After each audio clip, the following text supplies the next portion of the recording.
అందరికీ praise lord. ఒక teams group లో జాయిన్ అయిన మీ అందరికీ వందనాలు. ముఖ్యంగా దేవుడు యొక్క అవకాశం ఇచ్చినందుకు. కాబట్టి మనం మీటింగ్ స్టార్ట్ చేసుకుందాము. మన మధ్యలో శాంతమస్టర్ ప్రార్థన చేస్తుంది, సప్న సిస్టర్ పాట పాడతారు. శాంతమస్టర్ praise lord. Praise lord brother. అందరికీ ప్రైజ్. మహాపరిశుద్ధుడా, మహోన్నతుడా, గొప్ప దేవ, మమ్మల్ని మిక్కిలిగా ప్రేమిస్తున్న మా పరలోకపు తండ్రి, పరిశుద్ధుడా, నీ బంగారు పాదాలకు వందనాలు వందనాలు అయా, స్తుతి స్తోత్రాలు నాయన. దయగల మా తండ్రి, ప్రేమగల మా యేసయ్య, నీ కృప కొరకే వందనాలు తండ్రి. యేసయ్య నీకే స్తుతులు స్తోత్రాలు నాయన. ప్రభా ఈ దినమంతా ప్రభా నీ రెక్కల కింద మమ్మల్ని భద్రపరిచిన ఆయన, మీరు కాచిన విధానం కొరకే మీకు వందనాలు తండ్రి.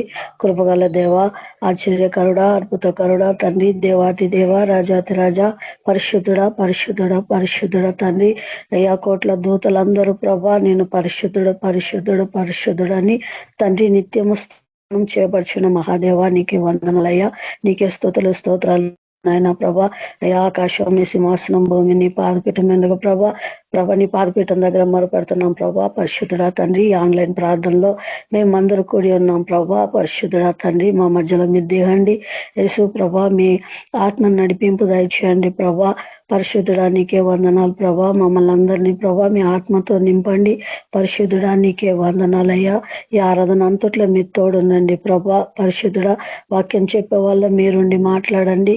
పరిశుద్ధుడా నీకే వందనాలయ్యా. దేవాతి దేవానికి స్తుతులు స్తోత్రాలు ప్రభా. పాటల ద్వారా మీరు మహిమ పొందండి తండ్రి. తండ్రి నీ పరలోక మర్మాలు మాతో మాట్లాడండి. పరిశుద్ధుడా నీకే వందనాలు దేవా. యేసయ్యా ఈ యొక్క ఆన్లైన్ ప్రార్థన ప్రభా మీ తోడుండి నడిపించమని ప్రార్థిస్తున్న అందరూ ప్రభా. విని వారికి కూడా మారు మనసు దయచేయండి, రక్షణ దయచేయండి ప్రభా. యేసయ్యా తండ్రి నీ వైపు తిరిగే కృపను దయచేయమని ప్రార్థిస్తున్న దేవా నీకే వందనాలయ్యా. బలహీనంగా ఉన్న బిడ్డలను బలపరచండి ప్రభా. తండ్రి నీకే వందనాలు. అనారోగ్యంతో ఉన్న వాళ్ళను ప్రభా మీరు జ్ఞాపకం చేసుకోండి ప్రభా. నీకే వందనాలనైనా. మంచి ఆరోగ్యాలు దయచేయండి. ఎవరు ఏ అవసరంలో ఏ అక్కర్లో ఉన్నారో ప్రభా ప్రతి ఒక్కరు అవసరతలు తీర్చండి. అందరి హృదయాలు నెరిగిన దేవా నీకే వందనాలు తండ్రి. పరిశుద్ధుడా నీకే స్తుతులు స్తోత్రాలు. ప్రతి ఒక్కరు అవసరాలు కూడా తీర్చండి. ప్రతి ఒక్కరు కూడా మంచి ఆరోగ్యాలు దయచేయండి ఆయన. నీ సేవలో బలంగా వాడుకోండి తండ్రి.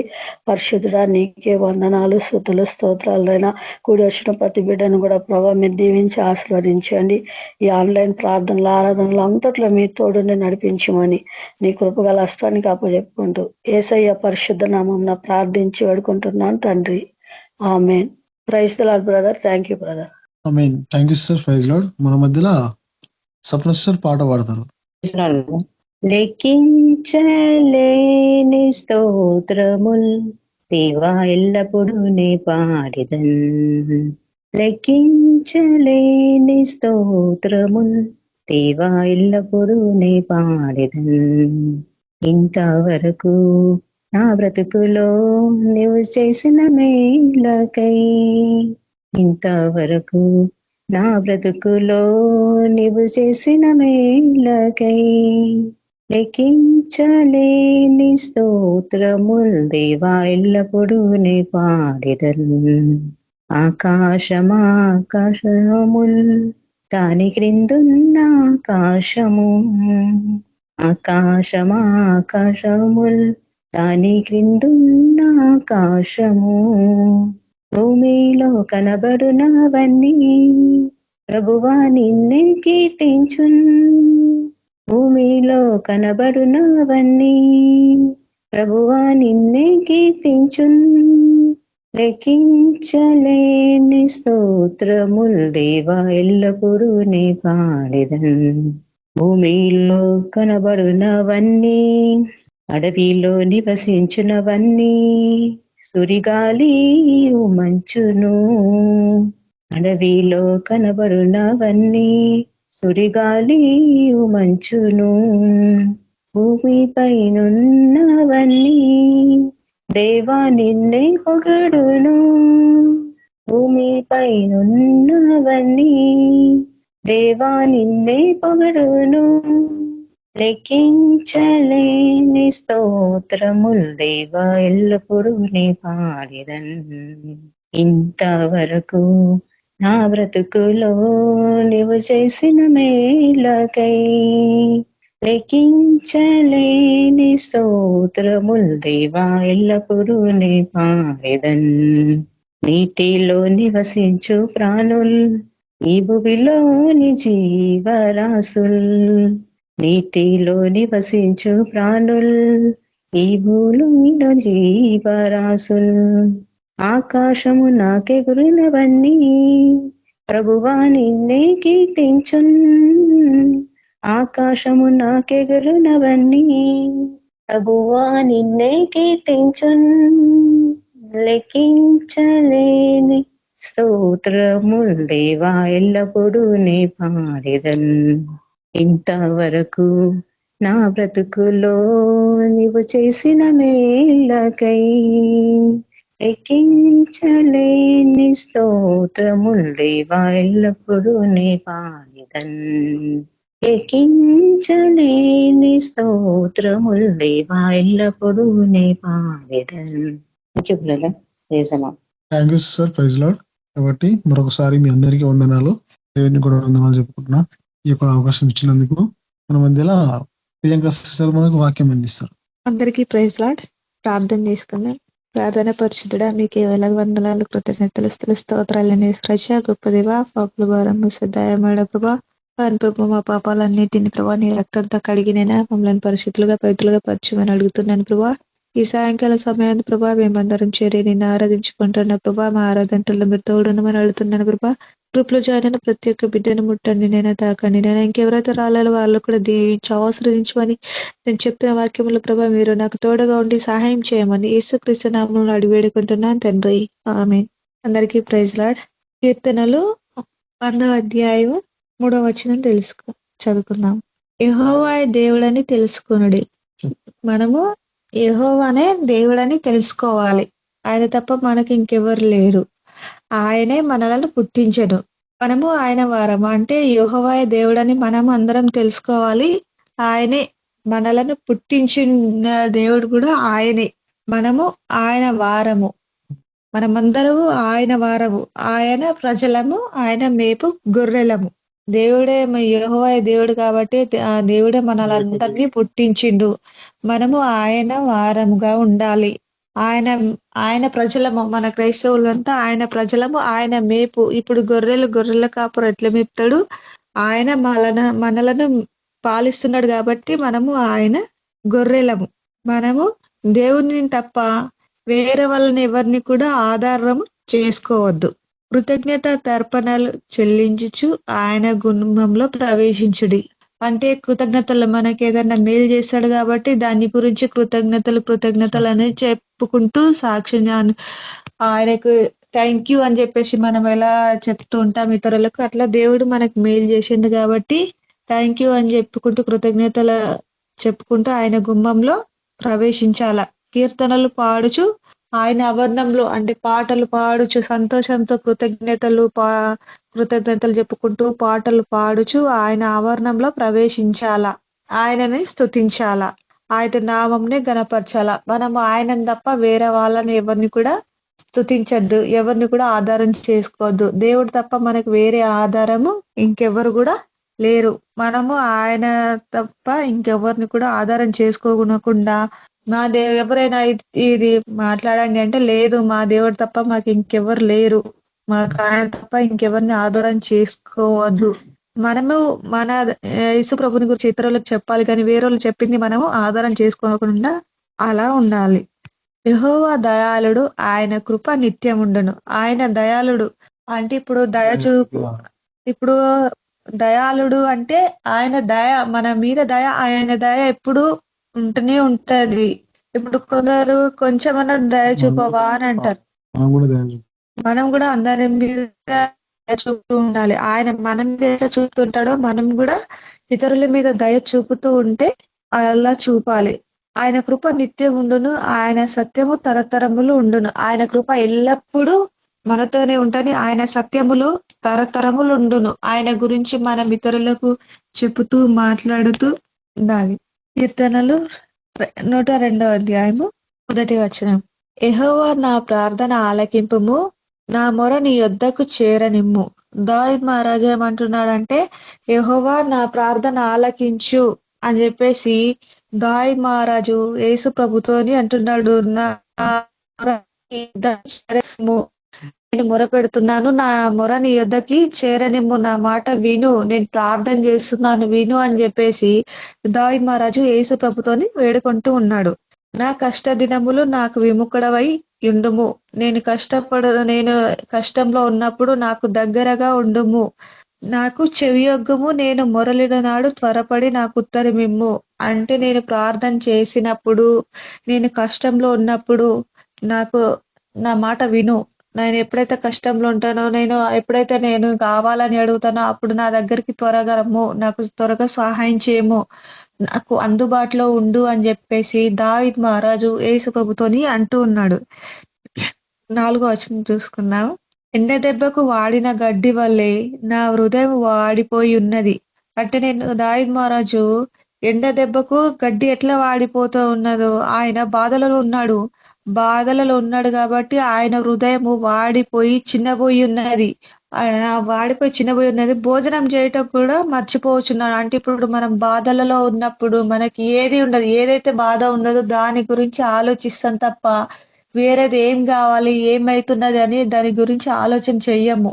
నాకు ఈ బాధ ఉంది, నేను ఎట్లా తీరిపోతది, ఎట్లా చెయ్యాలా, ఏంటిదని ఆలోచన ఎలా ఉంటదో దావీదు మహారాజు అట్లా అంటున్నాడు. ఎండ దెబ్బకు గడ్డి ఎట్లా వాడిపోతది, ఇప్పుడు పొద్దున పూట బాగుంటది, మధ్యాహ్నం ఎండ తగిలినప్పుడు ఎట్లా వాడిపోతుందో ఆయన అంటున్నాడు, ఎండ దెబ్బకు గడ్డి వాడిపోయినట్లు నా హృదయం వాడిపోయి ఉన్నది.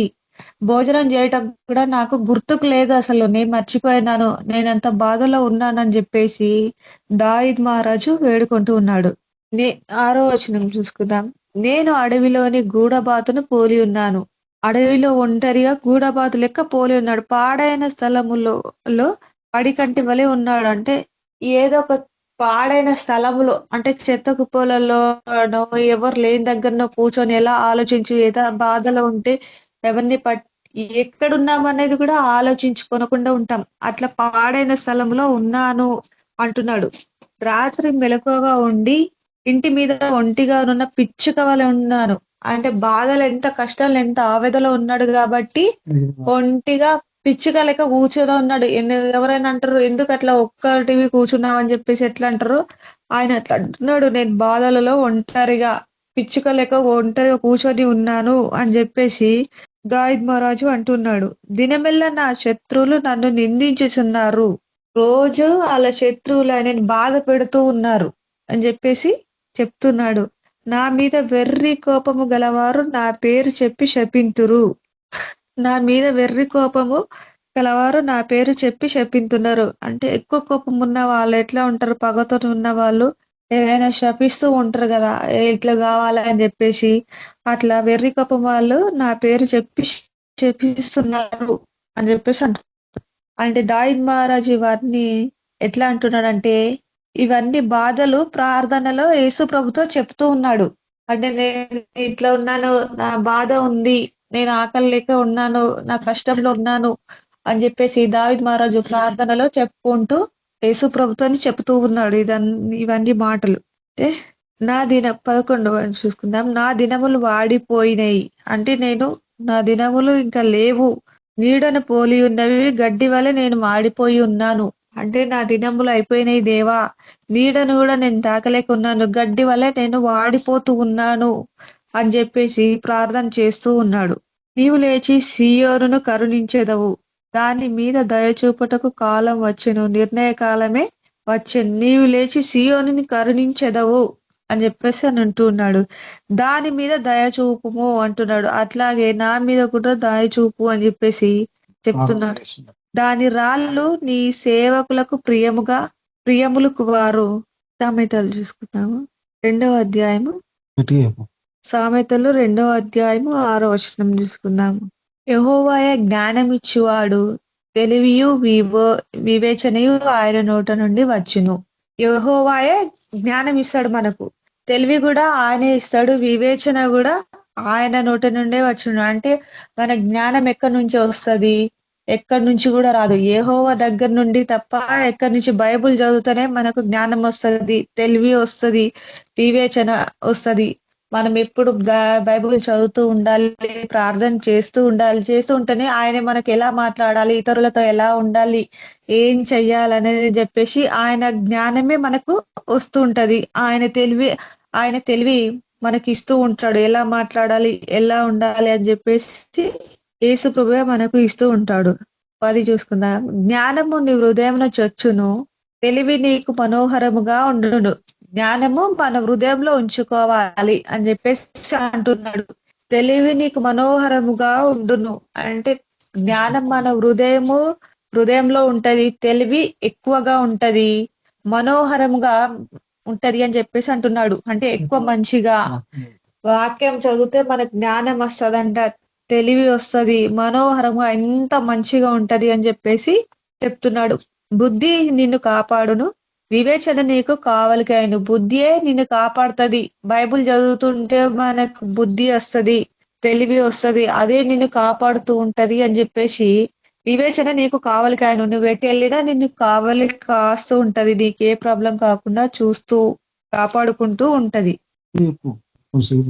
బుద్ధే నిన్ను కాపాడును అని చెప్పేసి అంటూ ఉంటది. మనం ఎంత మంచి బుద్ధితోని ఉంటామో, వాక్యము చదువుతూ ఉంటే మనకు జ్ఞానము, తెలివి, బుద్ధి ఉంటది కాబట్టి అది కాపాడుతుంటది. ఎక్కడ మూర్ఖముగా మాట్లాడు వారి చేతిలో నుండి నేను రక్షిస్తది. అంటే మనము ఎలా ఉండాలి, ఏం చేయాలి అనేది బైబిల్ చదువుతుంటేనే, వాక్యం చదువుతుంటేనే, ఆయనకు ప్రార్థన చేసుకుంటూ ఉంటేనే ఆయన ఎలా ఉండాలి, ఏం చేయాలి, నా బిడ్డలు నన్ను అడుగుతున్నారు కాబట్టి, ఆపదలో ఉన్నారు కాబట్టి అని చెప్పేసి ఆయన మనల్ని మూర్ఖుల చేతిలో నుండి, చెడ్డవారి చేతిలో నుండి, అందరి నుండి మనల్ని రక్షించుకుంటూ మనము వాక్యం చదువుకుంటూ ఉంటేనే, ప్రార్థన చేసుకుంటూ ఉంటేనే ఇవన్నీ మనకు వస్తూ ఉంటాయి. 3వ అధ్యాయం చూసుకుందాం, 4వ వచనం. అప్పుడు దేవుని దృష్టి అందును మానవుల దృష్టి అందును నీవు దయనుంది మంచివాడవని అనిపించుకుందువు. అప్పుడు దేవుని దృష్టి మన మీద ఉంటది. అంటే వాక్యం చదువుతుంటే ఆయన జ్ఞానమైన తెలివి ఉంటది కాబట్టి ఆయన దృష్టికి మనం మంచిగా, మానవుల దృష్టికి కూడా మంచిగా ఉంటాము. మానవుల దృష్టి దయ పొందిన వాడవని అనిపించుకుంటావు. అప్పుడు దేవుని దృష్టి మన మీద ఉంటది కాబట్టి మానవుల దృష్టి అందును మనకు ఎదురు వాళ్ళు ఏమంటారు, అయ్యో వీళ్ళు మంచుకున్నారని చెప్పేసి ఎవరినైనా మెచ్చుకుంటారు చూడు, అప్పుడు దేవుడు అంటున్నాడు నువ్వు దేవుని దృష్టికి కూడా మంచిగా ఉంటావు, మానవుల దృష్టికి కూడా నువ్వు మంచిగా ఉంటావు, దయ పొందిన వాడవని అనిపించుకుంటావు, అందరి దృష్టిలో నువ్వు మంచి పేరు సంపాదించుకుంటావు అని చెప్పేసి అంటున్నాడు. ఏం చేయాలి, మనం రోజు బైబుల్ చదువుకుంటూనే ఉండాలి. నీ స్వబుద్ధిని ఆధారం చేసుకొని, అంటే మన బుద్ధిని ఆధారం చేసుకొని పూర్ణ హృదయంతో యెహోవా యందు నమ్మిక ఉంచుము, మంచి హృదయంతో యెహోవా యందు నమ్మిక ఉంచుము అని చెప్పేసి అంటూ ఉన్నాడు. నీ పూర్ణ హృదయము యెహోవా యందు నమ్మిక ఉంచు అంటే ఎంత మంచి హృదయంతో మనము యెహోవా మీద తప్ప వేరే వాళ్ళ మీద నమ్మిక ఉంచద్దు అని చెప్పేసి చెప్తూ ఉన్నాడు. నీ రాబడి అంతటిలో ప్రథమ ఫలమును నీ ఆస్తిల భాగం ఇచ్చి యెహోవాను గణపరచుము అంటున్నాడు. మనం చేసే పనిలో ప్రథమ ఫలము ఇయ్యు అని చెప్పేసి అంటాడు. నీ భాగంలో సగం ఇయ్యమని అని చెప్పేసి అంటూ ఉన్నాడు. అంటే ఇప్పుడు మాకు సిఎస్ఐలో అంటే ఇప్పుడు కోతకాలపు ఆరాధన ఉంటది. ఇప్పుడు అందరూ కూరగాయలు పండిన వాళ్ళు కూరగాయలు తీసుకొచ్చి ఇస్తారు. పంటలు పండిన వాళ్ళు, పొలం ఉన్న వాళ్ళు ఒక బ్యాగ్ బియ్యము లేదా ఒక బ్యాగ్ వడ్ల సంచి తీసుకొచ్చి పాస్టర్కి ఇస్తూ ఉంటారు. అట్లాంటి నీ ఆస్తిలో సగం భాగం ఇచ్చి గణపరచండి అని చెప్పేసి చెప్తున్నాడు. వాళ్ళు పొలాలు ఉన్న వాళ్ళు ఏం చేస్తారంటే పాస్టర్కి ఒక్కొక్క బ్యాగ్ బియ్యం బ్యాగ్ తీసుకొస్తారు, లేదా బియ్యం ఇవ్వకుంటే ఒక్కొక్క బ్యాగ్ వడ్ల సంచి తీసుకొచ్చి ఇస్తూ ఉంటారు. కానుకలను ప్రథమ ఫలము అంటే ఇప్పుడు జీతం వస్తుంది కాబట్టి మొదటి జీతము ఇవ్వండి అని చెప్పేసి అట్లా ఇస్తూ ఉంటే మనకు దేవుడు అధికంగా ఇస్తూ ఉంటాడు. అప్పుడు నీ కోట్లలో ధాన్యము అంటే మనం ఇస్తూ ఉన్నాం కాబట్టి అప్పుడు దేవుడు మనకు సమృద్ధిగా ఇస్తాను అని చెప్పేసి అంటూ ఉన్నాడు. సామెతల్లో 4వ అధ్యాయము 2వ వచనం. నేను మీకు సదుపదేశం చేసేదను, నా బోధను త్రోసివేయకుడి. అంటే నేను వాక్యం చెప్తాను, నా బోధను త్రోసివేయకండి. నేను చెప్పిన మాటలను మీరు పక్కకు నెట్టేయకండి. ఇట్లా విని ఇట్లా విడిచిపెట్టేస్తారు అని అంటారు.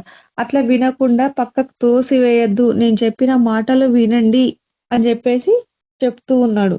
ఆయన నాకు బోధించుచు నాతో ఇట్లా నేను అంటే ఆయన చెప్తున్నాడు, ఏమని చెప్తున్నాడు? ఇట్లా చెప్తున్నాడు, నీ హృదయంతో అంటే నీ హృదయంతో పట్టుదలతో. యేసు ప్రభు ఏమంటున్నాడంటే, నేను చెప్పిన మాటలు విను, నీ హృదయము పట్టుదలతో. ఏదైనా ఇప్పుడు మనం చదువుతూ ఉంటే ఎట్లా గట్టిగా పట్టుకుంటామో అట్లా నీ హృదయంతో నా మాటలను పట్టుకోనము. అంటే ఆయన వాక్యం, ఆయన చెప్పిన మాటలు, ఆయన వాక్యం చదువుతూ ఉంటే ఏదైతే గట్టిగా మాటలు వస్తుంటాయో అవిట్లని నీ హృదయంలో పట్టుకో, నా ఆజ్ఞలు గైకొను అని చెప్పేసి అంటున్నాడు. ఆయన చెప్పిన మాటలను, ఆయన చెప్పిన ఆజ్ఞలను మనము గట్టిగా పట్టుకుంటేనే నీవు బ్రతుకుదువు. అంటే ఎక్కడికైనా వెళ్ళినప్పుడు, ఏమైనా చేసినప్పుడు, ఆయన ఇప్పుడు మన వాక్యం చదువుతూ ఉంటాం కాబట్టి ఇతరులతో ఎట్లా మాట్లాడాలి, ఇతరులతో ఎట్లా ఉండాలి, అప్పుడు దేవుడు చెప్పిన మాటలు మన హృదయంలో ఉంటాయి కాబట్టి అవి ఇట్లా అనుసరించి నడుచుకుంటే మనము బ్రతుకుతాం. అంటే ఆయన తెలివి, ఆయన జ్ఞానము, ఆయన ఆజ్ఞలు మనలో ఉంటాయి కాబట్టి దాని నుండి మనము ఎటు చెడుకు తొలగకుండా ఆయన మాటలని బట్టి మనం ఉండాలి. జ్ఞానము విడవక ఉండిన ఎడల, జ్ఞానమును ఎప్పుడు కూడా విడిచిపోదు. జ్ఞానం ఉంటది కాబట్టి దాని నుండి మనము తొలగద్దు, అది నిన్ను కాపాడును. జ్ఞానంతోనే మనం మాట్లాడుతుంటాం. ఎవరైనా జ్ఞానం ఉందా అని అంటారు. అదే జ్ఞానం మనకి దేవుడు ఇస్తాడు. మన వాక్యం చదువుతుంటే జ్ఞానమే, ఆయనే ఆజ్ఞలు, జ్ఞానము, తెలివి ఇస్తాడు కాబట్టి అది నిన్ను కాపాడును. దానిని ప్రేమించిన ఎడల అది నిన్ను రక్షించును. అంటే జ్ఞానంని మనం కాపాడుకోవాలి. దాన్ని ప్రేమిస్తేనే ఎక్కడికైనా వెళ్ళినప్పుడు మనల్ని కాపాడుతూ ఉంటది, రక్షిస్తూ ఉంటది. ఏ ఆపద వచ్చినప్పుడు ఏ ప్రాబ్లం కాకుండా మనల్ని కాపాడుకుంటూ ఉంటది. 10వ వచనం, నా కుమారుడా, నీవు ఆలకించి నా మాటలు అంగీకరించిన ఎడల నీవు దీర్ఘాయుష్మంతుడ వగుదువు. ఏమంటున్నాడు? నా కుమారుడా, నీవు ఆలకించు, నా మాటలను విను అని చెప్పేసి అంటున్నాడు. నా మాటలను విను, నా మాటలను అంగీకరించిన ఎడల నీవు దీర్ఘాయుష్మంతుడ వగుదువు. ఆయన మాటలను మనము విడిచిపెట్టకుండా మన హృదయంలో జాగ్రత్తగా పట్టుకోవాలి అని చెప్పేసి అంటున్నాడు. దానిని అనుసరించి నీవు నడుచుకుంటే నీవు దీర్ఘాయుష్మంతుడుగా ఉందుదు అని చెప్తూ ఉన్నాడు.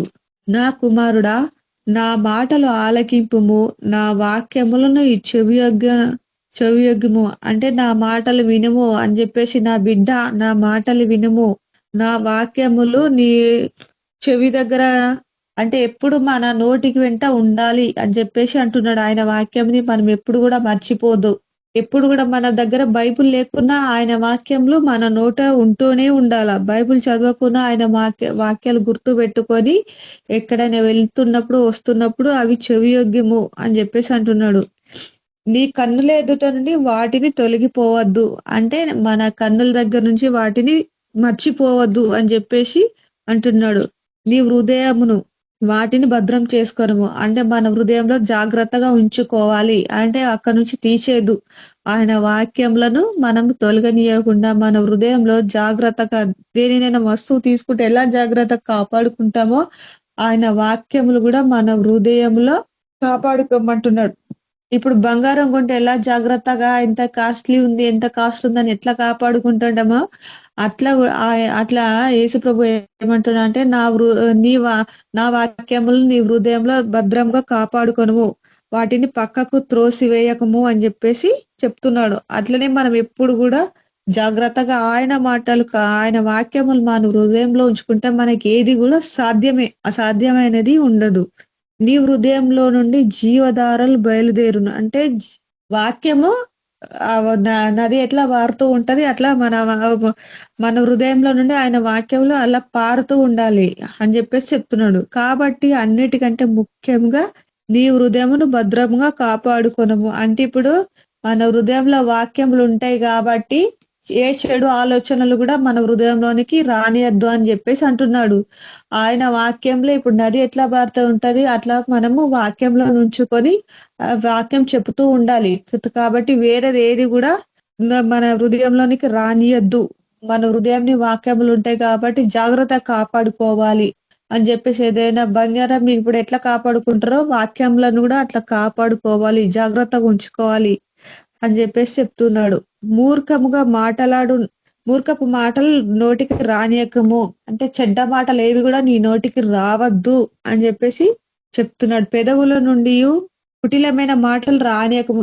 ఇప్పుడు మన వాక్యం మన హృదయంలో ఉంటది కాబట్టి కఠినమైన మాటలు, మూర్ఖమైన చెడ్డ మాటలు ఏవి కూడా రావద్దు ఎందుకంటే వాక్యము మన హృదయంలో ఉంటది, ప్రార్థన మన హృదయంలో ఉంటది కాబట్టి ఏ చెడు మాటలు, కఠినమైన మాటలు, క్రూరమైన మాటలు, చిన్న మాటలు మన రోటికి రానియద్దు అని చెప్పేసి చెప్తూ ఉన్నాడు. నీ కన్నులు ఇటు అటు చూడక సరిగ్గా కనురెప్పలు నీ ముందర సూటిగా చూడవలెను.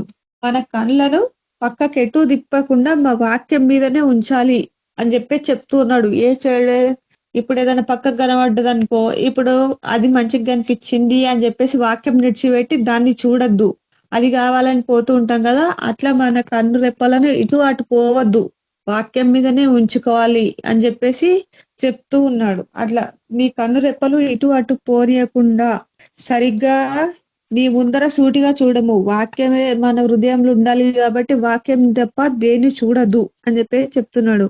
నీవు నడుచు మార్గమును సరళము చేయము, అప్పుడు నీ మార్గములన్నీ స్థిరములగును. మనం నడిచే మార్గము, మనము ఇప్పుడు దేవుడికి అనుకూలంగా మనం జీవిస్తే దేవుడు మనకు అన్ని సరళముగానే ఉంచుతాడు. ఏది కూడా మనకి వంకరగా, కష్టంగా, ఇబ్బందిగా పెట్టకుండా ఆయన వాక్యంని, ఆయన మాటలని మన హృదయంలో దాచుకుంటే సరళం చేస్తాడంట అన్నిటినీ, ఏది ఇబ్బంది కలగకుండా మనకు. నీవు కుడి తట్టుకైనను ఎడమ తట్టుకైనను తిరగకము, ఎటు కూడా తిరగకుండా నీ పాదములు కీడునకు దూరంగా తొలగించుకొనము. చెడ్డదాని దగ్గరికి వెళ్ళొద్దు అని చెప్పేసి చెప్తున్నాడు. కుడికైనా ఎడమ తట్టుకు తిరగద్దు, ఏదైనా చెడు జరుగుతుందంటే అక్కడికి వెళ్ళకుండా దూరంగా ఉంచుకొనము అని చెప్పేసి చెప్తున్నాడు. ఏదైనా వెళ్ళేటప్పుడు, చేసేటప్పుడు మనం ఉరికి చూస్తూ ఉంటాం, అట్లా పోవద్దు అని చెప్పి చెప్తూ ఉన్నాడు. 5వ అధ్యాయం తీసుకుందాము, 2వ వచనం. సామెతలు. అప్పుడు నీవు బుద్ధి కలిగి నడుచుకుందువు, తెలివిని బట్టి నీ పెదవులు మాటలాడును. అంటే నీ బుద్ధియే నిన్ను కాపాడుతుంటది. నీ బుద్ధిని బట్టి నువ్వు నడుచుకుంటావు, తెలివిని బట్టి నీ పెదవులు మాట్లాడుతూ ఉంటాయి. అంటే ఇప్పుడు ఏ చెడ్డ మాటలు మాట్లాడకుండా, ఏది మాట్లాడకుండా తెలివిగా మాట్లాడుతున్నాం కాబట్టి అది కాపాడుతుంది మనల్ని. నీ తెలివిని బట్టి నీ పెదవులు మాట్లాడతాయి, అంటే మంచి మాటలు మాట్లాడతాయి, చెడు మాటలు మాట్లాడరావు అని చెప్పేసి అంటున్నారు.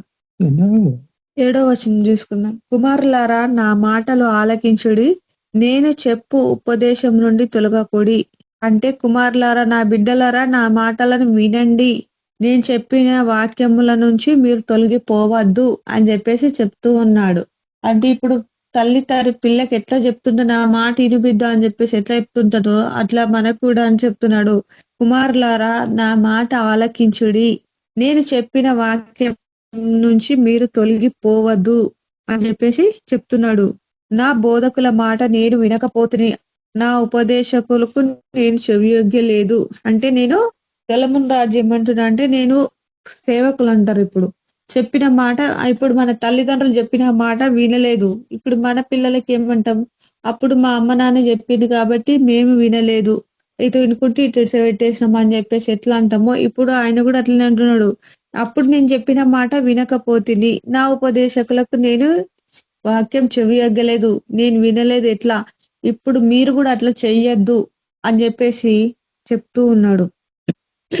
సామెతలు 6వ అధ్యాయం తీసుకున్నాం, 10వ వచనం, 16 నుంచి చూసుకున్నాం.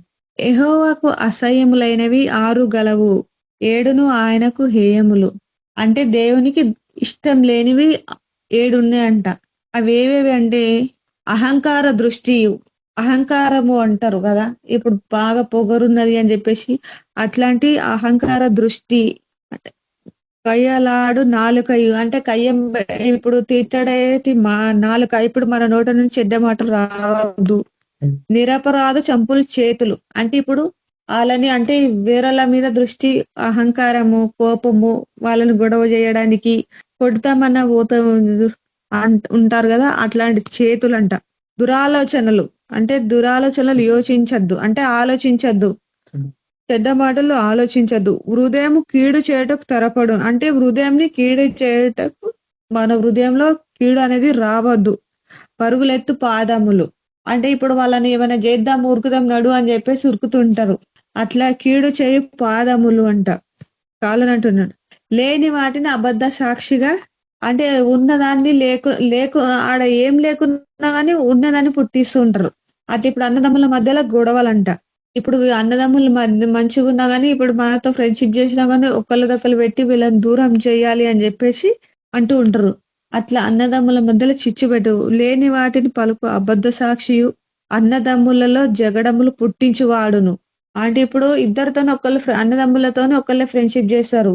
ఇప్పుడు వీళ్ళిద్దరు బాగున్నారు అని కొందరు ఏం ఆలోచిస్తారు, వీళ్ళిద్దరిని దూరం చేయాలి, ఎవరినైనా అట్లాంటి వాళ్ళని వద్దు అంటున్నాడు. నా కుమారుడా, నీ తండ్రి ఆజ్ఞలను గైకొనుము, నీ తల్లి ఉపదేశమును త్రోసివేయకము. అంటే నా బిడ్డ నా మాటలు నా ఆజ్ఞలను విను, నీ తండ్రి చెప్పిన మాటలు విను, నీ తల్లి చెప్పిన ఉపదేశంని త్రోసివేయకము అని చెప్పి చెప్తున్నాడు. అంటే ఇప్పుడు నా కుమారుడా నీ తండ్రి ఆజ్ఞలు గైకొనుము అని చెప్పేసి అంటున్నాడు. నీ తల్లి ఉపదేశమును త్రోసివేయకము. నేను అప్పుడు 10th క్లాస్ అయిపోయింది. 10th క్లాస్ అయిపోయిన తర్వాత ఇంటర్కి వెళ్ళాలంటే మా అన్న ఒక మాట అన్నాడు, మా పెద్దమ్మ కొడుకు. నిజామాబాద్లో అంటే సిటీకి వెళ్ళి కాలేజ్ చేస్తామన్నా అంటే వద్దు, నిజామాబాద్ వద్దు, నిజామాబాద్లో బస్సులో రావడం పోవడం సినిమాలో చూడడము చదువుడు ఉండదు ఏముండదు అని చెప్పేసి అని అన్నాడు. అనేసరికి అంటే మేము 10th క్లాస్ మొత్తం గర్ల్స్ లోనే చదివాము. గర్ల్స్ స్కూలే, గర్ల్సే ఉంటారు, బాయ్స్ ఏముండరు. కాలేజ్ అనేసరికంటే బాయ్స్ అనేసరికంటే భయం అయింది.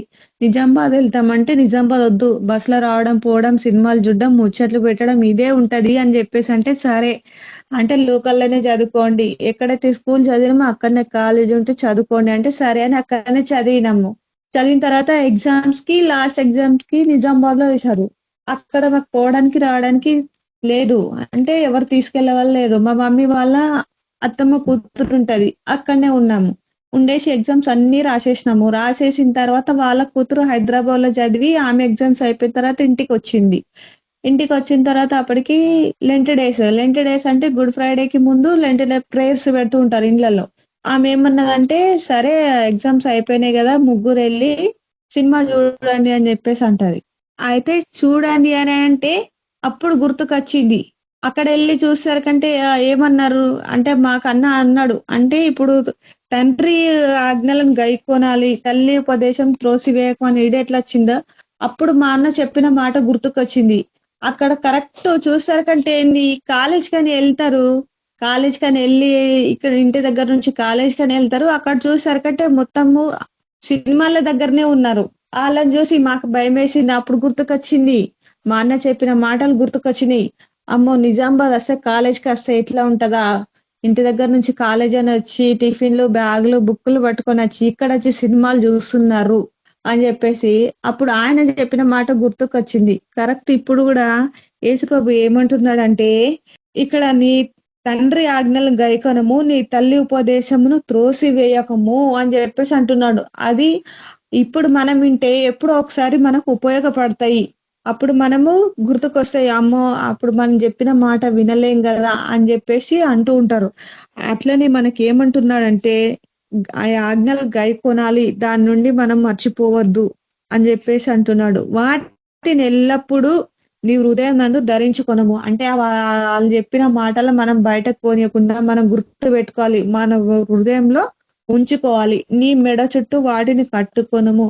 అంటే ఇప్పుడు మెడ చుట్టూ కట్టుకోవడం అంటే ఇప్పుడు రోజు మనము బట్టలు ఎట్లా వేసుకుంటూ ఉంటామో అట్లా వాక్యంని మన హృదయంలో ఉంచుకోవాలి, మెడ చుట్టూ కట్టుకోవాలి. ఇప్పుడు రోజు ఎట్లా డ్రెస్సులు వేసుకుంటూ ఉంటామో అట్లా వాక్యంని ఎప్పుడు కూడా మన మెడ చుట్టూ ఉంచుకోవాలి అని చెప్పేసి చెప్తూ ఉన్నాడు. సామెతల 7వ అధ్యాయం 1వ వచనం.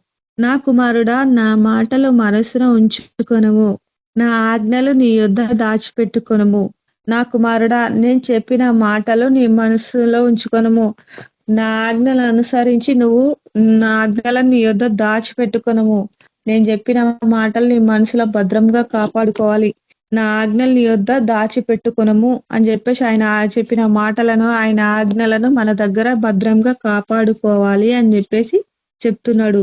నా ఆజ్ఞలను నీవు మనస్సున ఉంచుకొని ఎడల అంటే నేను చెప్పిన ఆజ్ఞలు నీ మనసులో దగ్గర దాచిపెట్టుకొనుము. నీ కనుపాప వలె నా ఉపదేశం కాపాడినెడల అంటే మన కన్నుల ముంద ఎట్లా కాపాడుకుంటామో నా ఉపదేశమును కాపాడినెడలా నీవు బ్రతుకుదువు. అంటే ఏదైనా మనం ఎట్లా కాపాడుకుంటామో వాక్యాన్ని కూడా అట్లా కాపాడుకోవాలి. అట్లా కాపాడుకుంటేనే నీవు బ్రతుకుతావు అని చెప్పేసి చెప్తున్నాడు. నీ వ్రేళ్లకు వాటిని కట్టుకొనుము. వాక్యంని మన హృదయాలకు కట్టుకొనము అంటున్నాడు. నీ హృదయం మన పలక మీద వాటిని వ్రాసుకొనము. అంటే ఎప్పుడు మన హృదయంలో అవి వ్రాసుకోవాలట. మన ఏళ్ళు చూసుకున్నప్పుడల్లా ఆ వాక్యాలు గుర్తుకు రావాలి. ఆ వాక్యంని మన హృదయంలో పలక మీద రాసుకోవాలి అని చెప్పేసి అంటూ ఉన్నాడు. కీర్తనలు 105వ అధ్యాయం మొదటి వచనం. యెహోవాకు కృతజ్ఞతలు చెల్లించుడి, ఆయన నామమును ప్రకటన చేయుడి, జలములలో ఆయన కార్యం తెలియజేయుడి. యెహోవాకు కృతజ్ఞతలు చెల్లించాలి అని చెప్పేసి చెప్తున్నాడు. ఆయన నామమును ప్రకటన చేయాలి అంటే ఆయన గురించి ఇప్పుడు ఇప్పుడు మన మతం మన దాంట్లో కనబడగండి అని చెప్పేసి ఎట్లా చెప్తూ ఉంటాము. ఆయన చేసిన కార్యాలు మనకి ఎన్నెన్ని అద్భుత క్రియలు చేసి ఉన్నామో అట్లా ఆయన నామమును ప్రకటన చేయుడి, జలములలో ఆయన కార్యం తెలియజేయుడి. జనములలో ఆయన ఏమేమి మేలు చేసిందో మనము తెలియజేయుడి అని చెప్పేసి చెప్తున్నాడు. ఆయనను గూర్చి పాడుడి, ఆయనను కీర్తించుడి. ఆయనను గూర్చి పాడాలంట, మనం పాటలు పాడాలా, ఆయనను కీర్తించండి అని చెప్పేసి చెప్తున్నాడు. ఆయన ఆశ్చర్య కార్యములన్నిటిని గూర్చి సంభాషణ చేయుడి. ఆయన చేసిన ఆశ్చర్య కార్యాలను గురించి చెప్పమంటున్నాడు. లోకమంతటా సంభాషణ చేయుడి, చెప్పండి అని చెప్పేసి ఆయన చేసిన మేళ్ళని కార్యాలని చెప్పండి అని చెప్తున్నాడు. ఆయన పరిశుద్ధ నామమును బట్టి అతిశయించుడి. ఆయన ఎంత పరిశుద్ధుడు, గర్వంతో యెహోవాను వెదుకువారు హృదయమందు సంతోషించుదురుగాక. ఆయనను వెదుకువారు హృదయమందు అంటే నేను వెతుకుతున్నాను అని చెప్పేసి సంతోషించుదురు అని చెప్పేసి అంటున్నాడు. యెహోవాను వెదుకుడి, ఆయన బలమును వెదకుడి. యెహోవాను వెదకాలి, ఆయన బలమును వెదకండి, ఆయన సన్నిధిని నిత్యమును వెదకండి. ఆయన సన్నిధి అంటే ఎప్పుడెప్పుడు నేను యెహోవా దగ్గరికి వెళ్ళాలి, ఎప్పుడెప్పుడు నేను పాటలు పాడాలి, ఎప్పుడెప్పుడు ఆయన సన్నిధిలో ఉండి నేను ఆరాధన చేయాలి అని చెప్పేసి మనం దేనికోసం అయితే ఎట్లా వెతుకుతాం, దేవుని కోసం అట్లా వెదకండి అని చెప్పేసి చెప్తున్నాడు. ఆయన దాసుడైన అబ్రహాము వంశస్థులారా, నా ప్రజలైన వంశస్థులారా అని చెప్పేసి అంటున్నాడు. ఆయన ఏర్పరచుకుని యాకోబు సంతతి వారులారా, ఆయన ఏర్పరచుకొని యాకోబు సంతతి వారులారా అంటే మనమందరము ఆయన సంతతి వారమే. ఆయన చేసిన ఆశ్చర్య కార్యములు జ్ఞాపకం చేసుకోనడి. ఆయన చేసిన ఎన్నెన్నో ఆశ్చర్య కార్యములను జ్ఞాపకం చేసుకోవాలి. ఆయన చేసిన మేళ్ళని మనం ఎప్పుడు చెప్తూ ఉండాలి. మనకి ఎన్ని మేళ్ళు చేసి ఉన్నాడో ఆయన మేళ్ళని గురించి, ఆయన చేసిన కార్యాలను గురించి చెప్తూ ఉండాలి అని చెప్పేసి చెప్తూ ఉన్నాడు. ప్రార్థన చేసుకుందాం. ప్రార్థన. పరిశుద్ధుడా, మీకే వేళ వందనాలు, కృతజ్ఞతలు, స్తోత్రాలు నిష్కరించా గొప్పదివా. ప్రభా మేము చేసే వాక్యం అంతట్లో మీరు తోడిన విధానం అంతటి బట్టి కూడా నీకే వేళ వందనాలు, కృతజ్ఞతలు ప్రభా. గొప్పదివా ప్రభా, ప్రతి ఒక్కరు ప్రభా నీ గురించి చెప్పాలి ప్రభా, నీ గురించి ఆరాధించాలి ప్రభా. నీ వాక్యాలను ప్రభా మా హృదయం అని పలక మీద రాసుకోవాలి ప్రభా. మా మెడ చుట్టూ వాటిని చుట్టుకోవాలి ప్రభా. ఈసా తండ్రి, మా ప్రేలకు కూడా వాటిని కట్టుకునే విధంగా మేము ఉండాలి ప్రభా. ప్రభా మీ ఎన్ని మంచి వాక్యాలు చెప్పారో దాని అనుసారంగా జీవించుకుని జీవితాలను మాకు అనుగ్రహించమని, ఈ గ్రూప్ లో జాయిన్ అయిన ప్రతి ఒక్క బిడ్డ దీవించి ఆశీర్వదించమని యేసుక్రీస్తు నామములో అడిగి వేడుకుంటున్నాను తండ్రి, ఆమేన్. ఆమేన్. Thank you sister. Praise lord. నువ్వు టైం ఉంది కాబట్టి వేరే అంశాలు ఉన్నాయి. అది రమాదేశ కోసం తెలుసు కదా మనందరికీ. మనకు కొంచెం క్యూర్ అవుతుందంట. ఈ రోజు మనకు చెప్పిరు మంచిగా, కొంచెం న్యాయం అవుతుంది ఆమెకి అని చెప్పేసి. దేవుడు పూర్తిగా ముట్టాలా, స్వస్థపరచాలా. ఇంకోటి రవి బ్రదర్ కూడా చెప్పింది అనిల్ పాస్టర్ అని, ఆ బ్రదర్ కూడా దేవుడు ముట్టాలా, స్వస్థపరచాలా. ఇంకా షిఫాన్ కోసం కూడా చేయండి. ఇంకెవరన్నా ప్రేరాంశాలు ఉంటే చెప్పొచ్చు. ఈ ప్రార్థన అంశము ప్రసాద్ చేస్తాడు. Prasad, praise lord. ప్రేరాంశాలు ఏంటంటే నమాద సిస్టరు, ఆమెకి క్యాన్సర్ ఉంది. క్యాన్సర్ తగ్గిపోవాలా. ఆల్రెడీ దేవుడు ఇంకా కొంచెం మంచిగా అవుతుందంట. దేవుడు పూర్తిగా ముట్టాలా, స్వస్థపరచాలా. ఆమె దేవుని సాక్షిగా జీవించాలా, కుటుంబంతో రక్షణ పొందాలా బ్రదర్. అట్లాగే షిఫాన్ అనే బాబుకి 2 కిడ్నీలు ఫెయిల్ అయినాయి. చిన్న బాబు 1.5 years ఉంటుంది. ఆ బాబుకి 2 కిడ్నీలు ఫెయిల్ అయినాయి. ఆ బాబును కూడా దేవుడు ముట్టాలా, స్వస్థపరచాలా. ఇంకొక అంశం ఏంటంటే అనిల్ పాస్టర్ అని ఒక బ్రదర్ ఉంటే ఆ బ్రదర్ కి కాలు చేతులు విరిగిపోయినాయి, ఆ బ్రదర్ దేవుడు ముట్టాలా, స్వచ్ఛపరచాలా. ఒక 3 అంశాలు చేయి ప్రసాద్. నువ్వు ప్రసాద్ చేయండి, వినిపిస్తలేదు ప్రసాద్. అన్నా హలో ప్రేయర్ చేయి ప్రసాద్. అన్న చేస్తున్నా, ఇక్కడ సిగ్నల్ ఇప్పుడు వినిపిస్తుందా? అదే నీ వాయిస్ వినిపిస్తలేదు అందుకని. ఇప్పుడు వినిపిస్తుంది. పరిశుభ్ర ప్రేమ గల తండ్రి, గొప్ప దేవానికి లెక్కలేని ఉన్నాను తండ్రి. ప్రభానైనా ఈ యొక్క సాయంత్రకాల సమయంలో ప్రభానైనా ఈ యొక్క సన్నదిలో ప్రభాని ఆరాధించడానికి ప్రభానైనా ఈ యొక్క గొప్ప అవకాశం మా అందరికి దయచేసినందుకు నీకు లెక్కలేని కోట్లాది వందనాలు ప్రభా. నా ఐసీఏ ప్రభావ మీ యొక్క పాదం ఎదురు ప్రాయశ్నం ప్రభా. నైనా ప్రభా మరి రమాదేవి సిస్టర్ గురించి ప్రాయశ్నం తండ్రి ప్రభా. మరి ఆ బిడ్డ కొన్ని రోజుల నుంచి ప్రభా మరి క్యాన్సర్ తో బాధపడుతుంది తండ్రి ప్రభా. మరి నైనా మేము చేసిన ప్రార్థన వల్ల ప్రభా మరి ఆ బిడ్డను ముట్టి ప్రభా మరి స్వస్థత దయచేసిన ప్రభా. మరి నైనా ఇంకనూ ప్రభా మరి నాయన పూర్తి స్వస్థత నీకు సంపూర్ణమైన స్వస్థత బిడ్డకు దయచేయండి. నీ యొక్క గాయపడిన హస్తంతో ముట్టండి ప్రభా. డాక్టర్ల కన్నా పరమ వైద్యులు వేసి ప్రభా నైనా ఆ బిడ్డను ముట్టి ప్రభా నైనా స్వస్థపరిచి రక్షించి ప్రభా నీకు సాక్షిగా నిలబెట్టండి తండ్రి ప్రభా. మరి అదే విధంగా ప్రాయశ్నంగా తండ్రి ప్రభా షిఫాన్ అనే ప్రభా ఆ యొక్క పిల్లోని జ్ఞాపకం తీసుకో తండ్రి ప్రభా. ఆయన ఆ కుమారుని ప్రభా దీవించి ఆశించండి ప్రభా. మరి 2 కిడ్నీలు ఫెయిల్ అయిన ప్రభా మరి చిన్న పిల్లవాడు తండ్రి ప్రభా గొప్ప దేవ నైనా నా ఐసే తండ్రి ప్రభా. ఆ బిడ్డని జ్ఞాపకం తీసుకుని తండ్రి ప్రభా బిడ్డకు నీకు స్వస్థత ఇచ్చింది ప్రభా. బిడ్డ కిడ్నీల మీద నీ యొక్క హస్తాన్ని తాకించి సంపూర్ణమైన స్వస్థతని చేసి ప్రభా బిడ్డని లేవనెత్తండి ప్రభా. నైసే ఆ కుటుంబాన్ని కూడా మార్చండి, నీ రక్షణలోకి నడిపించండి దేవా. నువ్వు నిజమైన దేవుడు అని తెలుసుకోవాలా ప్రభా.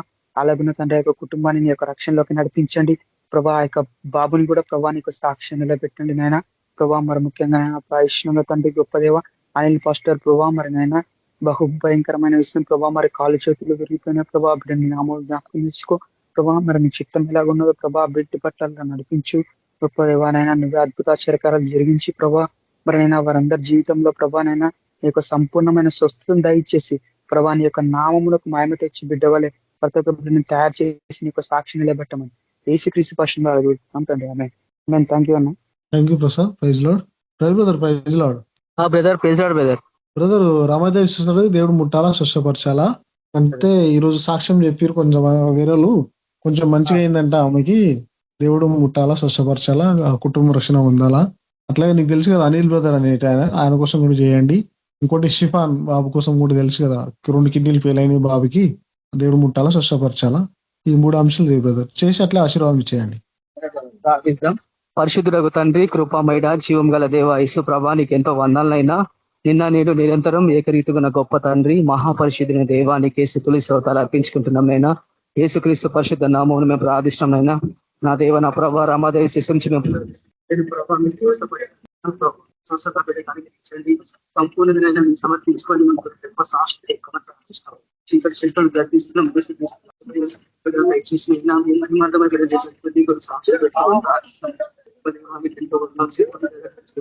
చిన్న బాబు పుట్టండి ప్రభావ దేవాన్ని పీటీసీ తాకాన్ని మీ రక్తాన్ని ప్రోక్షింపచేయండి. ఆ పీటీసీ చీకటి గర్తిస్తున్నాం, తీసుకుంటున్నాము.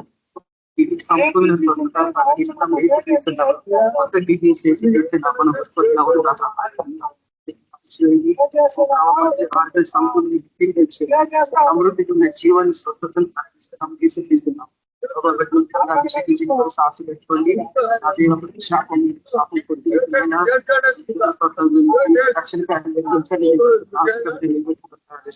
రీతిలో ప్రభావ మీ ప్రజల నుంచి మేము ప్రార్థిస్తాం దేవా. నా తండ్రి సరిలో సమాచారం ప్రభావం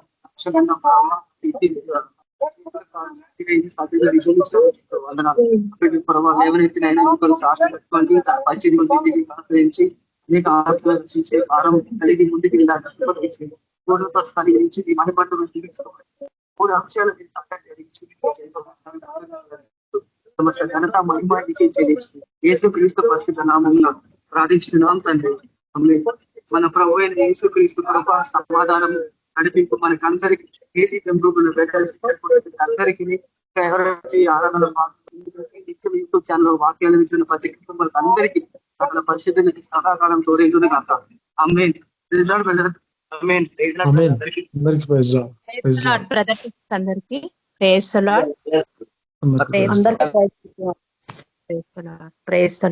ప్రైజ్ ది లార్డ్.